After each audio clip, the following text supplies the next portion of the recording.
Hello दोस्तों, नमस्कार। मैं योगेश यादव। आज मैं आपके पास ऐसी वीडियो लेकर आया हूं जिसकी बहुत ज्यादा डिमांड आ रही थी। हमारे डेयरियों के अंदर, गाय भैंसों के अंदर, भेड़ बकरी के अंदर एक ऐसी जानलेवा बीमारी जो हमारे पशुओं में फैलती है और उसके कारण 90% वह बीमारी की चपेट में जब भी कोई पशु आ जाता है तो 90% तक मृत्यु दर के चांस होते हैं। लगभग 90% पशुओं की मौत होती है। तो लगभग अधिकांश डॉक्टर, वेटनरी प्रैक्टिशनर्स और बड़े डेयरी फार्म्स इस बीमारी की पहचान करने में नाकामयाब होते हैं और पशु को दूसरी डिजीज के लिए दूसरा ट्रीटमेंट देते रहते हैं, जिस कारण हमें अपने पशुओं से हाथ धोना पड़ जाता है। तो इस बीमारी जो आज मैं इस वीडियो के अंदर आपको बताऊंगा, थलेरियोसिस बीमारी, जो थलेरियोसिस बीमारी होती है वो कौन सी बीमारी होती है, इसका क्या लक्षण हमें देखने को मिलेगा, क्या इसका ट्रीटमेंट होता है और यह हमारे जानवरों में आए ना, इसके लिए कौन सी वैक्सीनेशन लगती है, इसकी संपूर्ण जानकारी मैं आपको इस वीडियो के माध्यम से आपको बताऊंगा। तो जो भी भाई मेरे अभी इस चैनल से नया जुड़ा है वो कृपया करके चैनल को सब्सक्राइब कर ले, साथ में ऑल वाला बटन दबा ले, जिससे आने वाली हर वीडियो की जानकारी आप तक पहुंचती रहे। सबसे पहले हम आपको बताते हैं थलेरियसिस जो बीमारी होती है। थलेरियसिस जो बीमारी होती है वो ज्यादातर संकर नस्ल की गायें और एचएफ नस्ल के जो पशु होते हैं उनके अंदर सबसे ज्यादा पाई जाती है। और जब इस बीमारी की चपेट में या इस संक्रमण की चपेट में कोई पशु आ जाता है तो उसकी 90% तक मृत्यु तय हो जाती है। और गाय भैंस के अलावा यह बीमारी गाय से भैंस के अंदर भी, भेड़ के अंदर भी, बकरी के अंदर भी ये बीमारी आसानी से पाई जाती है। ये एक प्रोटोजोआ डिजीज होती है। इसके कारण जब हम ये देखेंगे कि किस प्रोटोजोआ के कारण यह बीमारी होती है तो उसके अंदर मैं आपको बताता हूं कि गाय के अंदर थलेरिया एन्यूलेटा, थलेरिया पार्वा और थलेरिया म्यूटांस, तीन प्रोटोजोआ जो पाए जाते हैं, उनके कारण गाय और एचएफ के अंदर ये थलेरिया बीमारी आती है। भैंस के अंदर थलेरिया ओविस नामक एक प्रोटोजोआ होता है जिस कारण ये बीमारी आती है। और भेड़ और बकरी के अंदर थलेरिया हिर्सी नामक एक प्रोटोजोआ होता है जिसके कारण ये बीमारी हमारे पशुओं के अंदर फैलती है। जब ये बीमारी थलेरियासिस जब हमारे पशुओं में आ जाती है तो उसके क्या सिम्टम्स हमारे पशु में हमें देखने को मिल गए, जो अचूक आज मैं आपको बातें बताऊंगा, उन बातों को आप पहचान कर आसानी से अपने पशुओं की जान बचा सकते। शुरुआती स्टेज के अंदर क्या लक्षण आएंगे, उसके अंदर क्या होगा, टेम्परेचर जो हमारे पशु का वो लगातार बढ़ेगा। टेम्परेचर लगभग 106 से 160 डिग्री के लगभग आपको टेम्परेचर मिलेगा। और टेम्परेचर को जब आप बेरिनिल injection, antipyretic injection, heavy antibiotics भी जब आप दे लेंगे तब भी टेम्परेचर अपने पशु का नहीं टूटेगा।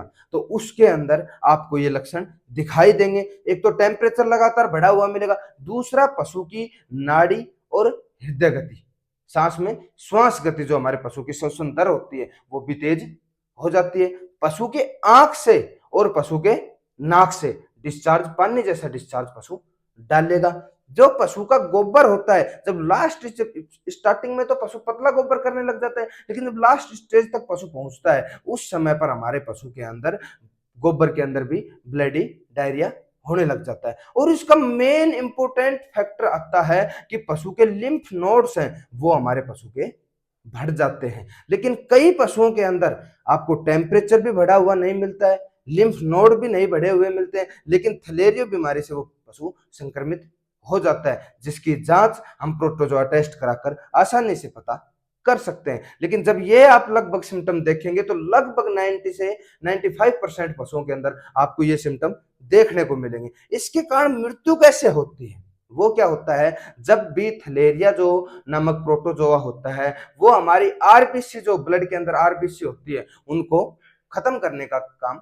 करता है। और जब आरबीसी की संख्या कम हो जाती है तो जिसके कारण पशु एनीमिया के अंदर आ जाता है। और एनीमिया में जब पशु आ जाता है तो उसके ब्लड के अंदर ऑक्सीजन की कमी हो जाती है और जिस कारण पशु की मृत्यु हो जाती है। इस बीमारी के कारण बहुत से पशु बैठक पकड़ते हैं और लोग जो डॉक्टर्स हैं, वेटनरी प्रैक्टिशनर्स हैं, डेयरी फार्म वाले हैं, वो करते क्या है, फास्ट डिजीज का, मिल्क फीवर का, कीटोसिस का, मैग्नीशियम डिफिशियंसी का, B1 डिफिशियंसी का बहुत सा ट्रीटमेंट अपने पशुओं को लगाते हैं और उनको कोई भी फायदा देखने को नहीं मिलता है। तो आप सदैव पहले लक्षणों को डायग्नोस करें। हम सबसे पहले ये कहते हैं साइंटिफिक तरीके से आप पहले लक्षणों का डायग्नोस करें। लक्षणों का जब आप डायग्नोस अच्छे से कर लेंगे तो आपके पशु की जान को, बीमारी को ठीक करने में बहुत ही कम समय लगता है। तो हम सबसे पहले आते हैं ट्रीटमेंट के ऊपर।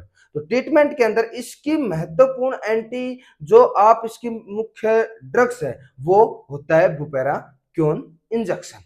बुपेराक्योन साल्ट आता है जो बूटालेक्स के अंदर, जुबियोन के अंदर और जो थ्लेरियोसाइड के अंदर, बहुत से साल्ट के अंदर ये इस साल्ट का इंजेक्शन बहुत से इंजेक्शनों में मिलता है। तो इस इंजेक्शन की जो डोज होती है वो मैं आसानी से शब्दों में बता देता हूँ। 50 केजी के ऊपर 2 ml की डोज होती है।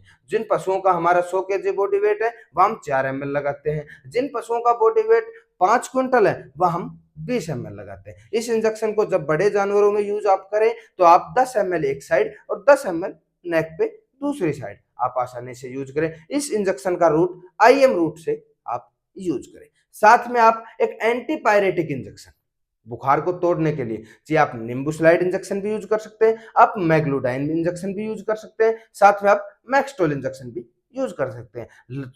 जो छोटे जानवर होते हैं उनमें 2 से 3 ml, बड़े जो जानवर होते हैं जिनका बॉडी वेट 5 क्विंटल 4 क्विंटल होता है उनमें आप 20 ml इंट्रामस्कुलर यूज करें। साथ में आप एविल इंजेक्शन भी 10 ml यूज करें इंट्रामस्कुलर। साथ में आप एक मल्टीविटामिन इंजेक्शन, ट्राइबिवेट इंजेक्शन आप 15 ml अपने पशुओं में, लार्ज एनिमल में यूज करें। जब आपके पशु का टेम्परेचर टूट जाए उससे 2-3 घंटे बाद आप इस थ्लेरियोसिस बीमारी के अंदर आपको क्या ट्रीटमेंट करना है, उसके अंदर आपको NS लेना है, NS लिक्विड लेना है। जो आप NS के अंदर 100 ml ऑक्सी, लार्ज एनिमल में 80 से 100 ml ऑक्सी आप IV अपने पशुओं को दें। साथ में जब आपके पशु की ज्यादा कंडीशन खराब है तो आप उसके अंदर कैल्शियम प्लस आप इलेक्ट्रो इन्फ्यूजन जो रिंटोज आपके मार्केट के अंदर आसानी से उपलब्ध हो जाती है, रिंटोज आप अपने पशु का बॉडी वेट देखकर बॉडी वेट के हिसाब से लगाएं। यदि कमजोरी कम है तो आप 1 से 1.5 लीटर फ्लूइड दें, जाता है तो आप 2 से 3 लीटर फ्लूइड दें। साथ में रिंटोज के अंदर हमें इंजेक्शन जैसे हाई मल्टीविटामिन जैसे आप मिकोवेट एक्सेल इंजेक्शन यूज कर सकते हैं। साथ में हमें करना क्या है, जब हमारे पशुओं में आयरन की ये बीमारी आती है तो आयरन की कमी हमारे पशुओं में हो जाती है। तो आयरन की कमी को पूर्ति करने के लिए आप वेट प्लाज्मा छोटे जानवरों के अंदर 50 से 60 ml, बड़े जानवरों में आप 300 से 400 से 500 ml भी यूज बॉडी वेट से अपने पशु चिकित्सक की सलाह लेकर आप यूज कर सकते हैं। जो वेट प्लाज्मा जब आप अपने पशुओं को IV दे तो वो बिल्कुल स्लो हमें अपने पशुओं को देनी चाहिए। साथ में आप इसमें एक इंजेक्शन में ऐड करता हूं, इंजेक्शन B1 बेरिवन का जो इंजेक्शन आता है साल्ट का, वो आप अपने पशुओं के 20 ml जरूर यूज करें। जब ये बीमारी का ट्रीटमेंट हम करेंगे तो हमें ट्रीटमेंट के अंदर जो थ्लेरियोसाइड जो इंजेक्शन होता है, जो जिसके अंदर बुपेराक्योन साल्ट जो होता है उसको हमें मात्र एक बार यूज करना है। और यदि हमारे पशु के रिजल्ट कम आए तो हमें 72 घंटे के बाद उसको रिपीट करना है। साथ में फ्लूइड थेरेपी, एंटीबायोटिक, ऑक्सी और अदर इंजेक्शन है, ये हमें 4 से 5 दिन तक कंटिन्यू अपने पशु को जब तक फुली रिकवर ना हो जाए तब तक ये कंटिन्यू ट्रीटमेंट देना है। साथ में फीड सप्लीमेंट के अंदर आप एनाबोलाइट साथ में 50 ml सुबह 50 ml साथ, कंडीशन खराब है 100 ml सुबह 100 ml शाम को देना है। साथ में आपको सार्काफिरोल 50 ml 50 ग्राम सुबह और 50 ग्राम आपको शाम को देना है। साथ के अंदर आपको करना क्या है कि ये बीमारी अपने पशुओं के अंदर आए ही ना, थ्लेरियोसिस जो बीमारी होती है ये अपने पशुओं के अंदर आए नहीं, इसके लिए मार्केट के अंदर एक टीका उपलब्ध होता है रक्षा टिक के नाम से। रक्षा टी जो वैक्सीन आती है वो आसानी से अपने नजदीकी मेडिकलों के ऊपर मिल जाती है, उसको आपको यूज करना है। उसकी डोज छोटे जानवर में, बड़े जानवर में 3 ml की होती है, वो सबकट रूट से लगती है ये वैक्सीन जो आप स्क्रीन पे देख पा रहे हैं। साथ में इस इंजेक्शन को 2 महीने से छोटे बच्चे के अंदर कभी भी यूज नहीं करने, 2 महीने से ऊपर के बच्चे में आप यूज करें और 3 ml सबका टी इसकी डोज होती है। और एक नोट करने वाली बात यह है कि इस इंजेक्शन को जब भी आप एक बार अपने बच्चे के लगवा दें, अपनी गाय भैंस के लगवा दें, तो उसके बाद 3 साल के बाद ही उसको रिपीट किया जाता है। दोबारा टीकाकरण 3 साल के बाद ही होता है। और एक सबसे इंपॉर्टेंट बात बताते थे, जो रक्षा टी जो वैक्सीन आती है वो लिक्विड नाइट्रोजन के अंदर ही सदैव रखी जाती है। तो बाहर से यदि आपको कोई दे तो आप कभी भी न खरीदें। थलेरियोसाइड जो मैंने आपको थलेरियोसिस के बारे में जो आपको बताया है, जो मैंने जानकारी आपको दी है, इस जानकारी में कहाँ कमी रह गई, क्या चीज़ आपको और पता करना है और डिटेल में वीडियो चाहिए, तो आप मेरे कमेंट बॉक्स में कमेंट कर सकते हैं। यदि आपको वीडियो अच्छी लगी हो तो ज़्यादा से ज़्यादा भाइयों को शेयर करें और हमारे चैनल को फॉलो करें। धन्यवाद।